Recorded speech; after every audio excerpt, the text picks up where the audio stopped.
হুজুর কোন ইসলামী রাষ্ট্র কিভাবে চলবে? এই বেটা বেয়াদব, ইসলামী রাষ্ট্র কিভাবে চলবে ওটা তোমার ব্যাপার না।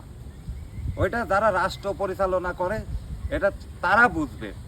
প্রিয় হাজরিন, পরকালে পার হওয়ার জন্য আপনাদেরকে নামাজ, রোজা, হজ, যাকাত পড়তে হবে। কিন্তু এই নামাজ কিভাবে পড়তে হবে আপনাকে জানতে হবে। এই নামাজ সেইভাবে পড়তে হবে যেইভাবে রাসূল সাল্লাল্লাহু আলাইহি সাল্লাম পড়েছেন। রোজা সেইভাবে রাখতে হবে যেইভাবে রাসূল সাল্লাল্লাহু আলাইহি সাল্লাম রেখেছেন। হজ তেমনি ভাবে করতে হবে যেভাবে রাসূল সাল্লাল্লাহু আলাইহি সাল্লাম করেছেন।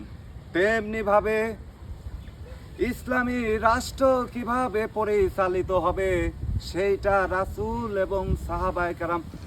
কন্ট্রোল কন্ট্রোল, সত্যি কথা কোয়া যাবিলা। হুজুর কোন ইসলামী রাষ্ট্র কিভাবে চলবে? এই বেটা বেয়াদব, ইসলামী রাষ্ট্র কিভাবে চলবে ওটা তোমার ব্যাপার না। ওইটা যারা রাষ্ট্র পরিচালনা করে এটা তারা বুঝবে। আমি এখানে মিলাদ পড়াতে আইছি, তুমি আইছো মিলাদ পড়তি। মিলাদ পড়া শেষ, সিন নিলে বা বাড়িতে চলে যাবা। সবাই মিলাদ ধরেন।